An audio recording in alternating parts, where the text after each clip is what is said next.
ફરી એકવાર હું તમારા બધાના પ્રતિનિધિ તરીકે ગુજરાતના મુખ્યમંત્રી શ્રી ભૂપેન્દ્રભાઈ પટેલ અને મેયર પ્રતિભાબેનનો હૃદયપૂર્વક આભાર માનવા માટે આવ્યો છું ભાઈ, કારણ કે આ મત વિસ્તારમાં અમદાવાદ પશ્ચિમમાં અને અમદાવાદ પૂર્વમાં 3 લોકસભા ક્ષેત્રમાં 1550 કરોડથી વધુ રૂપિયાનું વિકાસનું કામ આજે એક જ કાર્યક્રમમાં થવા જઈ રહ્યું છે. અને આ બધા કામોની લાંબી સૂચિ, જેમાં 31 લોકાર્પણ, 60 ખાતમુહૂર્ત અને 3 સંકુલમાં 1070 થી વધુ પરિવારોને ઘરનું ઘર આપવાનો કાર્યક્રમ 1593 કરોડ રૂપિયાનો એક સાથે આજે ચાલુ થયો છે. ખાદી વિકાસ બોર્ડ દ્વારા પણ ખૂબ સુંદર રોજગારીની અનેક યોજનાઓ આજે એના લાભાર્થીઓને વિતરણ થયું. અને હું વિશેષ આભાર ભૂપેન્દ્રભાઈનો માનું છું. હું તો આ નાણપુરામાં જ 40 વર્ષ રહ્યો. આ પલ્લવ બ્રિજ આવડો મોટો જોઈ ખરેખર હૃદયને આનંદ. 1.5 લાખ વાહનો સિગ્નલ વગર, ટ્રાફિક વગર પોતપોતાના ગંતવ્યમાં જવાના. આખા અમદાવાદ શહેરમાં કરોડો રૂપિયાના ખર્ચે જલ વિતરણ કેન્દ્ર, વરસાદી પાણીના નિકાલની ગટર લાઈન, ગટરના પાણીના નિકાલની ગટર લાઈન, 237 કરોડનો સાબરમતી ચાંદખેડા રેલવે ઓવરબ્રિજ, 131 કરોડના ખર્ચે સાબરમતી નદી પર ડેકોરેટિવ લાઇટિંગ થીમ અને 38 કરોડના ખર્ચે અનેક ઓવરબ્રિજ નીચે સ્પોર્ટ એક્ટિવિટી સેન્ટરનું સ્થાપવાનું કામ થયું છે. આ જ રીતે પૂર્વ અને પશ્ચિમમાં પણ 38 કરોડના પીએમ આવાસ યોજનાના નિર્માણો, 28 કરોડથી લાલગેબી નવું જલ વિતરણ સ્ટેશન, પંચવટી જંકશન પર ફ્લાયઓવર બ્રિજ, વટવામાં 44 કરોડનું જલ વિતરણ સ્ટેશન, નિકોલમાં 38 કરોડનું જલ વિતરણ સ્ટેશન અને વાસણામાં 34 કરોડનું જલ વિતરણ સ્ટેશન આપ્યું. અને મનોજભાઈ પણ આજ ઇલેક્ટ્રોનિક ચાકડા, સિલાઈ મશીન, લેધર ટૂલ કિટ, કચ્ચી ધાની તેલનું મશીન, ઓટોમેટિક અગરબત્તી બનાવવાના મશીન, લગભગ 1000 થી વધુ લાભાર્થીઓને આજ રોજી રોટી આપવાનું કામ પણ ખાદી ગ્રામ ઉદ્યોગે કર્યું છે. ભાઈઓ બહેનો, હું અહીંયા આવ્યો છું ત્યારે થોડાક જ દિવસમાં વરસાદ આવશે અને આપણે સૌએ છેલ્લા 6 વર્ષથી ગ્રીન ગાંધીનગર લોકસભા મિશન હેઠળ દરેક વરસાદમાં લાખોની સંખ્યામાં વૃક્ષ વાવવાનું અભિયાન ચલાવ્યું છે. હું વિશેષ કરીને 25 વર્ષથી 15 વર્ષની આયુના બધા યુવાનોને અપીલ કરવા આવ્યો છું. આપણા વડાપ્રધાન નરેન્દ્ર મોદી સાહેબે એક પેડ માં કે નામ પોતાની માના પ્રતિ પોતાની કૃતજ્ઞતા વ્યક્ત કરવા માટે એક વૃક્ષ માના નામે વાવી એને મોટું કરવાનું કામ અમદાવાદ શહેરના દરેક જુવાનિયાએ કરવાનું છે. તમારી માતાના સ્મરણમાં વાયેલું વૃક્ષ ધરતી માતા પ્રત્યેનું ઋણ પણ ઉતારવાનું કામ કરશે. અને અહીંયા જે વડીલો બેઠા છે, સોસાયટીના ચેરમેન સેક્રેટરીઓ બેઠા છે, બધા ફ્લેટ કોલોની સોસાયટીમાં પણ કમસે કમ 15 થી 50 વૃક્ષો વાવવાનો આપણે સંકલ્પ લઈએ તો આપણા અમદાવાદનું તાપમાન કમસે કમ 3 ડિગ્રી સુધી નીચું આવી જાય. એની જવાબદારી સૌએ ભેગા થઈને લેવી જોઈએ. અમદાવાદ મ્યુનિસિપલ કોર્પોરેશને 40 લાખ વૃક્ષ વાવવાનો સંકલ્પ લીધો છે. અમદાવાદ મ્યુનિસિપલ કોર્પોરેશન મોટા મોટા વૃક્ષારોપણના કાર્યક્રમો કરે, પણ આપણે પણ નાગરિક તરીકે કમસે કમ એક નાગરિક એક વૃક્ષ રોપવાનો કાર્યક્રમ કરે તો મિત્રો આવનારા દિવસોમાં અમદાવાદની અંદર આ ગ્લોબલ વોર્મિંગની અસર અડધા કરતા ઓછી કરવામાં સફળતા મળે. હું ફરીવાર આવીશ ત્યારે કાર્યક્રમમાં પણ આવીશ. આજે મિત્રો હું અહીંયા આવ્યો છું ત્યારે પહેલગામના સૌ આતંકવાદના શિકાર બનેલા નાગરિકોને હૃદયપૂર્વક શ્રદ્ધાંજલિ આપવા માંગુ છું. અને પહેલગામ પછી આપણા નેતા અને દેશના વડાપ્રધાન નરેન્દ્રભાઈએ બિહારમાં દેશની જનતાને કહ્યું હતું કે આતંકવાદીઓના અડ્ડાઓને મિટ્ટીમાં મિલાવવાનું કામ ભારતીય સેનાઓ કરશે.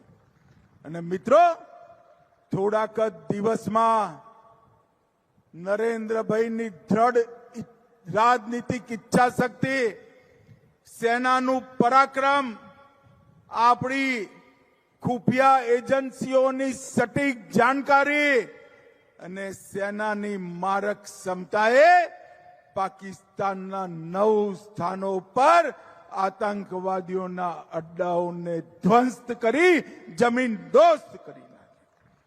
પહેલા એર સ્ટ્રાઇક, પછી પહેલા સર્જિકલ સ્ટ્રાઇક, પછી એર સ્ટ્રાઇક, અને આજે આપણા દેશની મહિલાઓના માથા પરથી સિંદૂર ભૂસવાવાળા આતંકવાદીઓની સમાપ્તિનો કાર્યક્રમ એટલે ઓપરેશન સિંદૂર કરી નરેન્દ્ર મોદી સરકારે આતંકવાદીઓને મક્કમ જવાબ આપ્યો છે. ઓપરેશન સિંદૂરે અનેક પ્રકારની સમસ્યાઓનો એક સાથે જવાબ આપ્યો.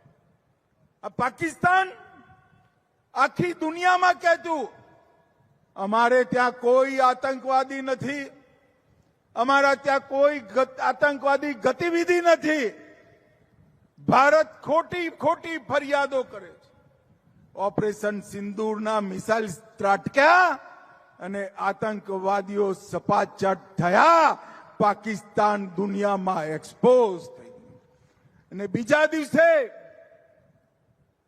એમના જનાજાની નમાજમાં જ્યારે પાકિસ્તાનની સેનાના ઉચ્ચ અધિકારીઓ નમાજ પડવા માટે જોડાયા ત્યારે પાકિસ્તાનની સેના, પાકિસ્તાન અને આતંકવાદ ત્રણેયનું ગઠબંધન આખી દુનિયા સામે છતું થઈ ગયો અને આખી દુનિયાને સમાચાર મળ્યા કે પાકિસ્તાન આતંકવાદીઓના અડ્ડા ચલાવે છે.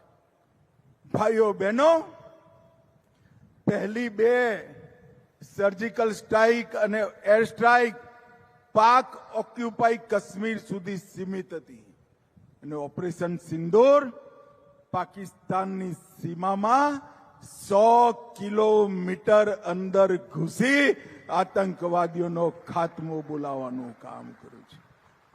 અને એના પછી આપણા વડાપ્રધાન નરેન્દ્ર મોદીજીએ દેશને સંબોધિત કર્યો અને એમાં સ્પષ્ટતાપૂર્વક કહી દીધું સિંધુનું નદી અને લોહી બે સાથે ના વહે. જો આતંકવાદ બંધ નહીં થાય તો સિંધુ નદીનું ટીપું પાણી પણ તમને નહીં મળે. વ્યાપાર, ટ્રેડ અને ટેરરિઝમ એક સાથે નહીં ચાલે. ટેરરિઝમને આશરો આપવો છે તો બધા જ વ્યાપાર, બધા જ ટ્રેડ સમાપ્ત કરી દેવામાં આવશે. અને મિત્રો, ત્રીજું એમને કહ્યું કે અમે તો વાતચીત કરવા માટે પાકિસ્તાન સાથે તૈયાર છે, પણ વાતચીત થશે પાક ઓક્યુપાઈ કાશ્મીર પાછું લેવા માટે અને ટેરરિઝમનો ખાત્મો કરવા માટે. સ્પષ્ટ સંદેશ આપણા વડાપ્રધાન નરેન્દ્રભાઈએ દુનિયાની સામે આપી દીધો અને આખા દેશની જનતા આજે સેનાની વીરતા, સશસ્ત્ર દળોની સુસજ્જતા, આપણી જાસૂસી એજન્સીઓની સટીકતા અને નરેન્દ્ર મોદીજીની દ્રઢ રાજનીતિક ઈચ્છા શક્તિને આજે 140 કરોડ દેશ સલામ કરીને એના વખાણ કરે છે. મિત્રો, અને ગુજરાતીઓ માટે તો વધુ ગૌરવનો દિવસ છે. વર્ષોથી ચાલતા આતંકવાદને એમની ભાષામાં જે નેતાએ જવાબ આપ્યો, એ નેતા નરેન્દ્ર મોદી ગુજરાતના પનોતા પુત્ર છે. એ આપણા માટે ગૌરવનો વિષય. ભાઈઓ બહેનો, નરેન્દ્રભાઈએ 2047 સુધી વિશ્વમાં દરેક ક્ષેત્રમાં ભારત સૌ પ્રથમ હોય એવા ભારતની રચનાનું બીડું ઉઠાવ્યું છે. એક નક્કર નીંવ, મજબૂત પાયો ભારતના વિકાસનો 11 વર્ષમાં નરેન્દ્રભાઈએ નાખ્યો છે. પરંતુ એની સાથે સાથે ભારતની સુરક્ષા, ભારતની સેનાની સુસજ્જતા અને ભારતની સીમાઓનું રક્ષણ, એનો પણ એક નવા પ્રકારનો ઇતિહાસ નરેન્દ્ર મોદી સાહેબે રચવાનું કામ કર્યું છે. આપણી બ્રહ્મોસ આ દુનિયાભરના છોકરાઓ, યુવાનિયાઓ સર્ચમાં બ્રહ્મોસ નાખે છે કે બ્રહ્મોસ છે શું. પાકિસ્તાનની ચીનથી ઉધાર લીધેલી એર ડિફેન્સ સિસ્ટમ ધરીની ધરી રહી ગઈ અને પાકિસ્તાનના હવાઈ અડ્ડાઓ પર આપણી બ્રહ્મોસે જઈ એમના હવાઈ અડ્ડાઓને ધ્વસ્ત કરવાનું કામ કર્યું. અને આ દેશમાં બનેલી બ્રહ્મોસ મિસાઇલે પાકિસ્તાનને જડબા તોડ જવાબ આપ્યો છે. ભાઈઓ બહેનો, હાફિઝ સઈદ, મસૂદ અઝહર અને કેટલાય આતંકવાદીઓ જે પાકિસ્તાનના દરમાં છુપાયેલા હતા, એમના અડ્ડાઓને સમાપ્ત કરવાનું કામ ભારતના સેનાના વીર જવાનોએ કર્યું છે. અને એના માટે સમગ્ર દેશ સેનાના જવાનોની સામે નતમસ્તક છે.